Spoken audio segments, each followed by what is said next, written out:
हरे कृष्ण कृष्ण कृष्ण हरे हरे, हरे राम राम राम हरे हरे.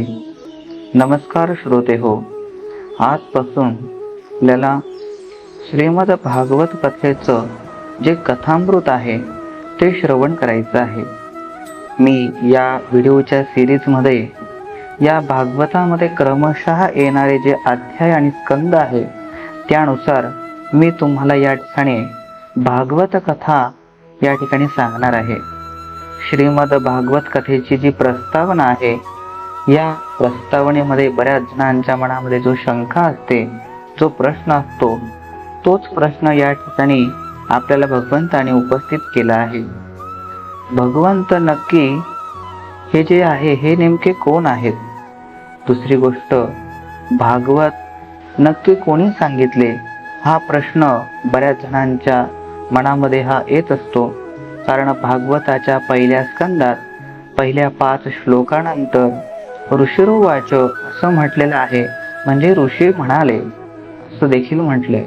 आणि दुसऱ्या अध्यायाच्या सुरुवात त्या ठिकाणी होताच व्यासोवाच म्हणजे व्यास म्हणाले असं देखील त्या ठिकाणी आपल्याला ऐकायला मिळतं.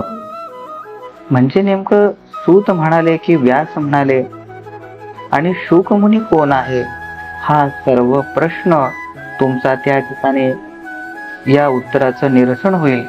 थोडक्यात सांगायचं म्हणजे काय, तर भागवत नेमकं कोणी सांगितलं त्याचं विवरण करत असताना भागवत व्यासांनी आपला पुत्र जो शुक याला प्रथम सांगितलेला आहे. शुक मुनींनी हे परीक्षित राजाला सांगितलं, आणि या परीक्षित राजाला त्या ठिकाणी हे भागवत सांगत असताना तिथं संख्य जे ऋषी मुनी होते त्यामध्ये जे आहे ते त्या ठिकाणी सूत मुनी आहे. या सूत म्हणजे नेमकं काय हा मोठा प्रश्न आहे. सूत म्हणजे ब्राह्मण माता आणि क्षत्रिय पिता यांच्यापासून निर्माण होणारा जो पुत्र आहे त्याला सूत असं म्हणतात.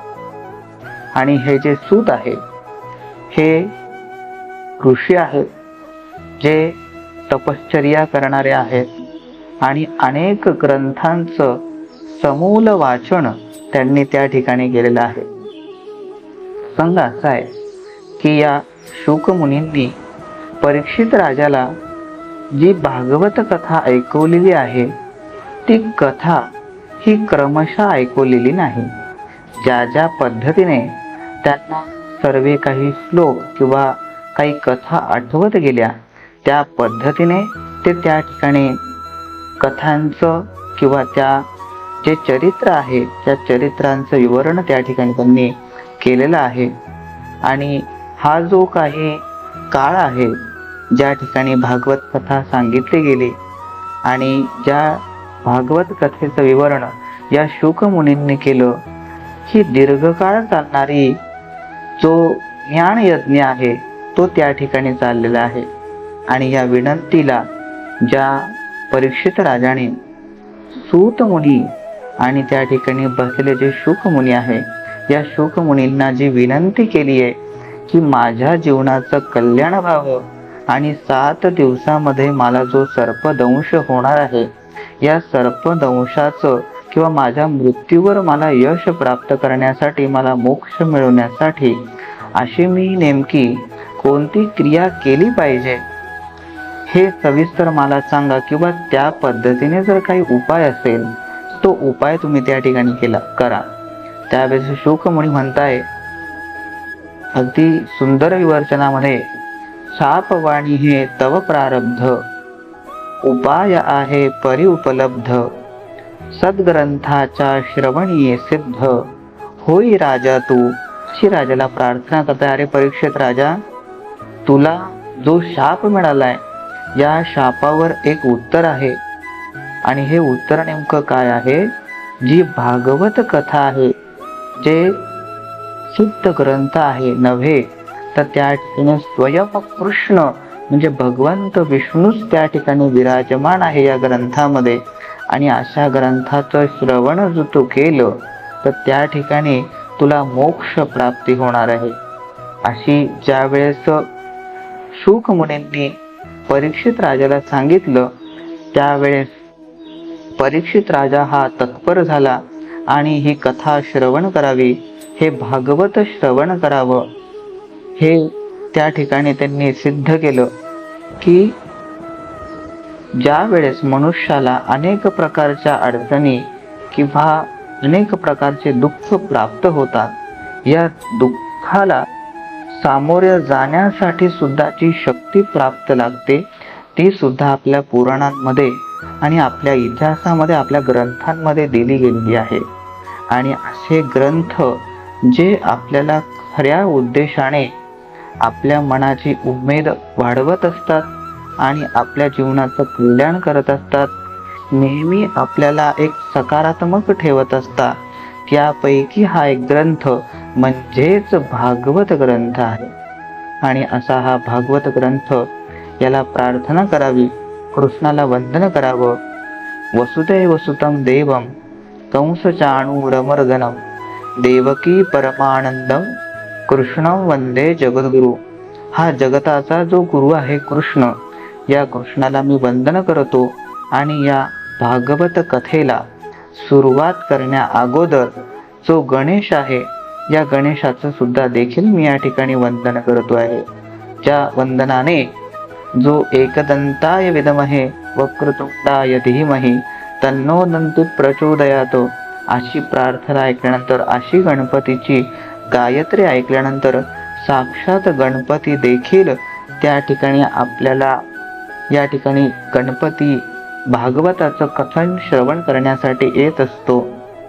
असा या गणपतीचं जे श्रवण आहे, हे देखील त्या गणपतीला श्रवणाचं जे फार मोठे फलित, म्हणजे हे श्रवण केल्यानंतर खूप मोठं फलित आपल्याला या शास्त्रामध्ये सांगितलेलं आहे. कोणत्याही शास्त्राचा निर्गुण आणि कोणत्याही शास्त्राचा जो यथार्थ ज्ञान आपल्याला जर प्राप्त करायचं असेल, या शास्त्रभेदामुळे आमची जी बुद्धी आहे ही संशयग्रस्त झालेली आहे. म्हणजेच काय की ज्या वेळेस परीक्षित राजाने या शुक मुनींना सांगितलंय की मला अनेक प्रकारच्या ज्या काही व्याधी आहे, या व्याधीपासून मुक्तता हवीच, पण मला जी मोक्ष प्राप्ती व्हायला पाहिजे, ती होण्यासाठी जो संशय माझ्या मनामध्ये निर्माण झालाय, हाच संशय इतरांच्या मनामध्ये देखील निर्माण झालेला आहे. तर यथार्थ शास्त्राच्या संमतीने आणि शास्त्र आधारे असताना जो मार्ग आहे, तो मार्ग आम्हाला सांगावा. जीवनाला जो अजाणतेपणी दुःख प्राप्त होतं, ते दुःख कृष्णाच्या स्मरणाने हे कमी होत असतं, हे देखील शुक मुनींनी या ठिकाणी सांगितलेलं आहे. कारण साक्षात भयालच श्रीकृष्णाचे नामस्मरण करण्याचे भय आपल्याला जर वाटत असेल, त्यामध्ये आपलं हे अहित आहे हे समजून चलावं. म्हणून त्या ठिकाणी सूत मुनी म्हणाले, आपण आपलं परतत्व स्पर्श अमृतमय रसाळ वाणी जर आपण या ठिकाणी ग्रहण केली आणि तीच आपल्या श्रवणेंद्रियामध्ये आचरली, तर कृष्ण प्रेम होण्यासाठी कोणीही रोखू शकत नाही. आणि असे प्रश्न विचारत असताना त्या ठिकाणी परीक्षित राजा प्रश्न विचारतोय, भगवंता, हे श्रीकृष्णाने वसुदेव देवकीच्या पोटी जन्म का घेतला? त्यांनी बलरामासह कोणती गूढ कृत्य केली? भगवंताचे इतर अवतार नेमके कोणते आहेत? भगवान श्रीकृष्णाच्या निर्याणानंतर धर्म कोणाच्या आश्रयाखाली गेला आहे? असे सर्व काही प्रश्न आमच्या मनामध्ये निर्माण झालेले आहेत. आणि हेच प्रश्न आपल्याला या प्रथम स्कंदामध्ये अध्याय 1 आणि अध्याय 2 यामध्ये सांगितले गेलेले आहे. ज्या वेळेस या भागवताला सुरुवात होते आणि असे प्रश्न विचारले जातात, त्यावेळेस शुक मुनी इतके गहिवरतात आणि इतके उल्हासित होतात, इतके आनंदित होतात की त्यांना कोणत्या देवाचं स्मरण किंवा कोणत्या देवाची स्तुती करण्याची सुद्धा आठवण राहत नाही. आणि ते त्या भागवताची सुरुवात अगदी कथेपासूनच सुरुवात करून देतात. म्हणजेच काय की ज्यावेळेस व्यासांनी शुकांना जी भागवत कथा ऐकवली त्यामध्ये त्यांनी क्रमशः ऐकवली गेली. मात्र ज्या वेळेस शुक मुनींनी या परीक्षित राजाला कथा ऐकवलेली आहे ती कशा पद्धतीने, तर ज्या ज्या पद्धतीने परीक्षित राजाने प्रश्न विचारलाय त्या पद्धतीने या शुक मुनींनी त्या ठिकाणी भागवत कथेचं निरूपण केलेलं आहे. तर परीक्षित राजा या शुक मुनींना प्रश्न विचारतोय, भगवंता या भागवताची जी सुरुवात आहे या सुरुवातीचं महात्म्य तुम्ही या ठिकाणी आम्हाला सांगत आहात, आणि या सांगण्याच्या मध्ये जो भगवंत आहे आणि जो भक्त आहे हे नेमकं काय, आणि दुसरी गोष्ट हे ज्यांनी लिहिलं किंवा ज्यांनी रचलं जे व्यास आहे, व्यासोच्छिष्टम जगत सर्वम असं म्हटलं जातं की जगामध्ये जेवढं पण काही आहे ते व्यासांच्या उच्छिष्ट म्हणजे त्यांच्या मुखातनं निघालेले सर्व काही ग्रंथ आहे. आणि अशी हे प्रश्न विचारल्यानंतर शुक मुनी अत्यंत आनंदित होता आणि ते अध्याय 5व्या मध्ये व्यास आणि नारदांचा संवाद काय झाला आहे हे सांगण्यासाठी सुरुवात करतायत. जन्मतःच विरक्त असलेल्या आपल्या 5 ब्रह्मभव आणि विरक्त ज्ञानमय दृढ व्हावे म्हणून व्यासांनी सर्वात प्रथम आपल्या पुत्राला म्हणजेच शुक मुनींना श्री भागवत कथा संहिता सांगितलेली आहे. संहितेचा अर्थ म्हणजेच संस्कृत श्लोक आणि भागवत कथा म्हणजे या संस्कृत श्लोकाचा त्यानुसार म्हणजे आता बऱ्याच ठिकाणी जी भागवत कथा ऐकवली जाते त्यामध्ये संस्कृत श्लोकाचा कोणताही काळी मात्र संबंध नसतो. मात्र जी कथा ऐकली जाते ती निव्वळ आणि निव्वळ पूर्णतः कथाच असते फक्त. त्यामुळे श्रीमद भागवत सांगणाऱ्या श्री व्यासांना श्री सूत मुनी पहिले वंदन करताय. आपणही त्यांना वंदन करूया. 18 पुराणे, वेदाच्या 4 शाखा, 1,25,000 श्लोक असलेला महाभारतासारखा इतिहास, एवढा मोठा ग्रंथ, असे अप्रतिम वाङ्मय निर्माण करूनही व्यास मुनी हे अस्वस्थ झालेले होते, अत्यंत चिंताग्रस्त झालेले होते. ते एका वटवृक्षाखाली बसलेले आहे, चिंताग्रस्त आहे. आणि त्यावेळेस नारदांचे आगमन होते. आपल्या जीवनामध्ये नारद किंवा हे नारद नेमके कोण आहे हे सुद्धा समजून घेणं हे तितकंच महत्वाचं आहे. कारण नारदांना आपण फक्त कळी लावणारे नारद असंच म्हणतो, पण याचा अर्थ असा नाहीये. याचा अर्थ असा आहे की नारद म्हणजे काय की याने म्हणजे ह्या व्यक्तीने, नारदांनी एखादी गोष्ट जर बोलली, एखादी गोष्ट जर सांगितली आणि एखाद्या गोष्टीचं जर त्या ठिकाणी विवरण केलं तर ती गोष्ट भगवंत सुद्धा रद्द करू शकत नाही. त्याला म्हणावं नारद. भगवंताचं मन म्हणजे नारद. भगवंताला त्याच्या मनाप्रमाणे जर सगळ्या काही गोष्टी करून घ्यायच्या असतील तर ते सर्वात अगोदर नारदांना समजते आणि त्याचा उपयोग आणि ते सर्व काही नारद त्या पद्धतीने करत असतात.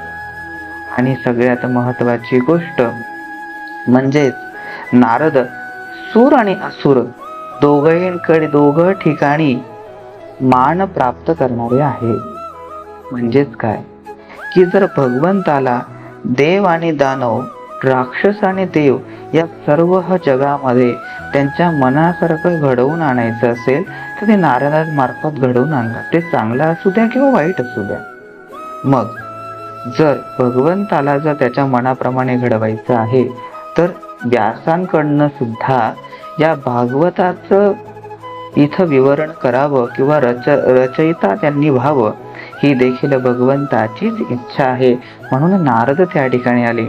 आणि शास्त्राने सांगितलेलं आहे, तुम्ही जेवढे काही पुराण आहे, जेवढे काही वेद आहे, हे सर्व जरी उकलून बघितले तरी तुम्हाला त्या ठिकाणी बघायला मिळेल की ज्या ज्या व्यक्तीला नारदांचे दर्शन झालेले आहे, त्या त्या व्यक्तीला भगवान विष्णूंनी दर्शन हे दिलेलेच आहे. तुम्ही या पूर्ण ग्रंथांमध्ये असं एकही चरित्र काढू शकत नाही की ज्या ठिकाणी नारदांनी एखाद्या व्यक्तीला दर्शन दिले आणि त्या व्यक्तीला भगवंताचं दर्शन नाही झालं. म्हणून त्या प्रत्येक व्यक्तीच्या जीवनामध्ये नारद किती महत्वाचे होते हे आपल्याला याच्यातनं लक्षात येईल. त्यामुळे त्या ठिकाणी नारद आलेले आहे. नारदांचं आगमन झालं.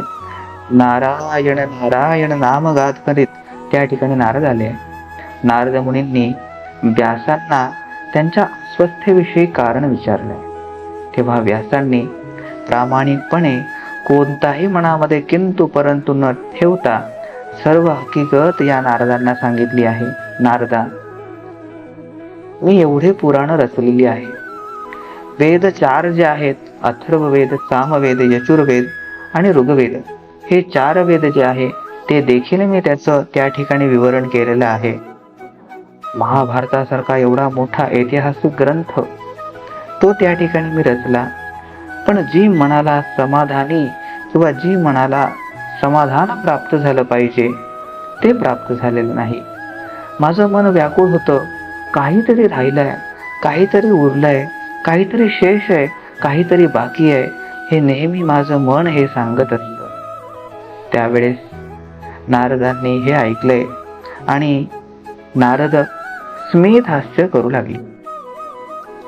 नारदांचं स्मित हास्य पाहिलंय आणि त्या ठिकाणी व्यासांनी नारदांना प्रश्न विचारलाय, नारदा, तुम्ही स्मित हास्य करता आहात, त्याच्या पाठीमागे काहीतरी कारण आहे. नारद म्हणाले, व्यास, काहीही कारण नाही.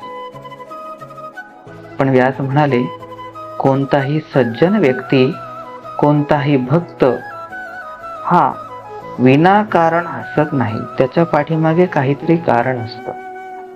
त्यावेळेस नारद म्हणाले, व्यास, तुम्ही हे अत्यंत उत्तम प्रकारे जाणून आहात की तुम्ही जेवढे काही पुराण रचलेली आहे, जेवढे काही ग्रंथ रचलेले आहे, महाभारतासारखा मोठा ग्रंथ तुम्ही त्या ठिकाणी रचला, त्या ठिकाणी लिहिला, पण जे समाधान तुम्हाला प्राप्त झालं नाही, याचं सर्वात महत्वाचं कारण आज मी तुम्हाला सांगणार आहे. तेव्हा व्यासांची मनस्थिती लक्षात घेऊन नारद म्हणाले, ज्ञान मार्गासाठी आपण अपूर्व कष्ट, भरपूर वाङ्मय निर्मिती आणि कौतुकास्पद कार्य तुमच्या हातून झालं, पण ज्ञान प्राप्ती फक्त भगवंताच्या निर्मल यशोगाथेमुळेच प्राप्त होऊ शकते, अन्यथा दुसरीकडे नाही. आणि या यशोगाथेमुळेच आपल्याला प्राप्त होते. आणि तेथे यशोगान आपल्या आजवरच्या कोणत्याही ग्रंथामध्ये झालेलं नाही. असं म्हटल्यानंतर व्यास नारदांकडे बघत राहिले आणि नारद म्हणताय, मोक्ष प्राप्तीत ज्ञान जर भगवत भक्तीने प्राप्त होत असेल किंवा मोक्ष ज्ञान हे भगवत प्राप्ती रहित असेल तर यामध्ये सुद्धा असफलता आहे. दुसरे महत्वाचे असे की सांसारिक मनुष्याकडून निष्काम कर्मयोग घडणे हे तितकंच अवघड, मात्र निष्काम कर्मयोग घडणे हे त्याच्या कल्याणासाठी किती महत्वाचं आहे हे देखील व्यास तुम्ही जाणता. त्यावेळेस जर सर्वसाधारण मनुष्याला, सांसारिक मनुष्याला जर भक्तिमय स्वरूपामध्ये जर हे ज्ञान प्राप्त झालं तर त्याचं किती कल्याण होऊ शकतं बरं. मग त्याला ज्ञान प्राप्त न होता जरी त्याचा मृत्यू झाला, पण हे भक्तिमय ज्ञान जर त्याच्याजवळ असेल तरी सुद्धा त्याला मोक्ष प्राप्ती आहे. हे म्हटल्यानंतर व्यासांनी विचार केलाय, अनन्य भावनेने केलेल्या भगवंताच्या नामस्मरणाने अंतःकरण शुद्ध होऊन जातो. त्या योगे अहंकाराच्या ग्रंथी आपोआप तुटू लागतात. निरंतर हरिनाम घेण्याने त्याचे सूक्ष्म रूपाचा जो सहवास आहे तो आपल्याला घडू लागतोय. आणि या सहवासाने भगवंताविषयी जे प्रेम आणि भक्ती उत्पन्न होते, ती भक्ती, त्या भक्तीमुळे हरिकृपेची कृपा किंवा हरीची कृपा संपादन होते. मग त्याच्या कृपेमुळेच अहंकार विरहित नामस्मरण सुरू होतं. त्यामुळे निर्गुण निराकार सर्वव्यापी सर्वगामी सर्व साक्ष असा भगवंताची अंतःकरणात आपल्या जाणीव होते आणि तो आपल्या अंतःकरणातच आहे हे मात्र आपल्याला त्या ठिकाणी लक्षात येऊ लागतं. जर मगच मन आणि बुद्धी यांच्या अतीत असलेल्या भगवंताच्या सामर्थ्याची अनुभूती जर आपल्याला घ्यायची असेल तर भौतिक सुखाचा त्याग करून आणि या भौतिक सुख दुःखाच्या जाणीव दूर करून आपल्याला भगवंताची सेवा आणि षडगुण ऐश्वर्य असणारा जो श्रीहरी आहे त्याचं नामस्मरण, त्याचं यश, त्याची कीर्ती, त्याचा प्रताप, त्याचं सामर्थ्य, भक्तिरस या सर्व गोष्टी या वर्णित केल्या पाहिजे. त्याच्याशिवाय कोणत्याही भक्ताचं कल्याण होणं हे असंभव आहे. हे सर्व काही व्यासांनी नारदांकडनं ऐकले आणि व्यास अत्यंत चिंताग्रस्त झाले. व्यासांनी विचार केला की नारद सांगताय हे तर खूप योग्य आहे.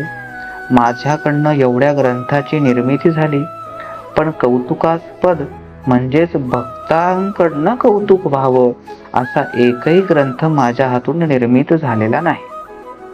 मग त्यावेळेस व्यासांनी या नारदांना प्रश्न विचारलेला आहे, नारदा, मग तुम्हाला काय वाटतं की मी अशा कोणत्या ग्रंथाचं निर्माण करावं किंवा कोणता ग्रंथ त्या ठिकाणी लिहावा की ज्याच्यापासून या भक्तिरस प्रधान हा जो ग्रंथ आहे हा भक्तिरस प्रधान होईल.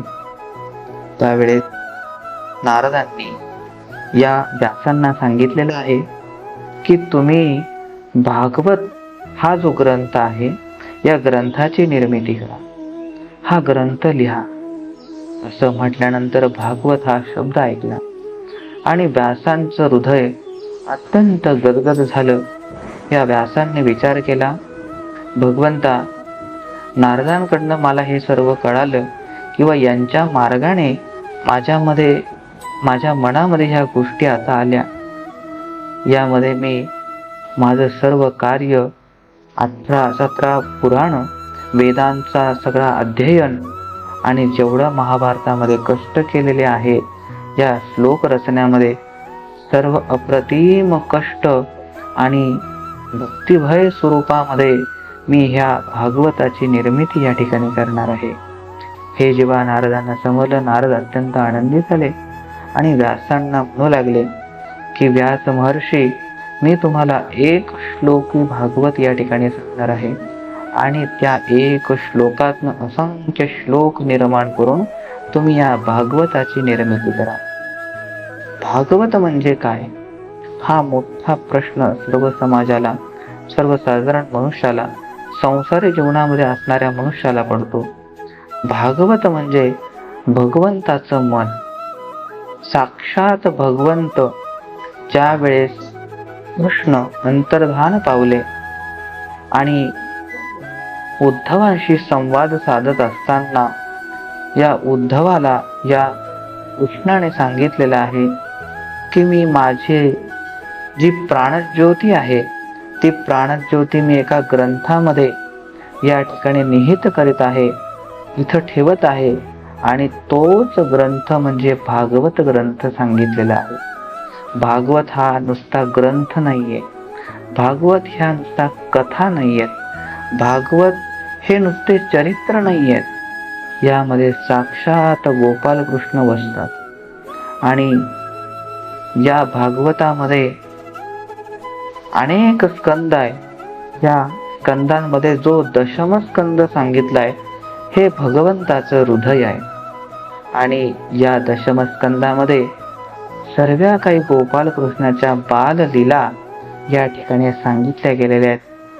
आणि या भागवतामध्ये सर्वात महत्त्वाची गोष्ट म्हणजे अशी की जर आपल्या मनामध्ये भगवंताविषयी प्रेम नसेल, भगवंताविषयी आस्था नसेल, आपण भगवंताला मानत नसाल, जर अशा एखाद्या व्यक्तीने या भागवताचं श्रवण केलं, या भागवताचं पूजन केलं, या भागवताचं वाचन केलं, तर या ठिकाणी अशा व्यक्तीच्या मनामध्ये देखील भगवंताविषयी प्रेम जागृत होतं आणि भगवंताविषयी भक्तिभाव निर्माण होतो. इतकं सामर्थ्य या भागवतामध्ये सांगितलं गेलेलं. आणि असंच भागवत आपल्याला या सिरीजमध्ये ऐकायचं आहे. आज मी तुम्हाला व्यास आणि नारद संवाद या ठिकाणी सांगितलेला आहे. पुढच्या भागामध्ये आपण याचे जे काही अध्याय आहे या अध्यायांचं श्रवण करणार आहोत. हरये नमः, हरये नमः, हरये नमः. हा व्हिडिओ तुम्हाला आवडला असेल तर जास्तीत जास्त लोकांपर्यंत शेअर करा, लाईक करा आणि सबस्क्राईब करायला मात्र विसरू नका.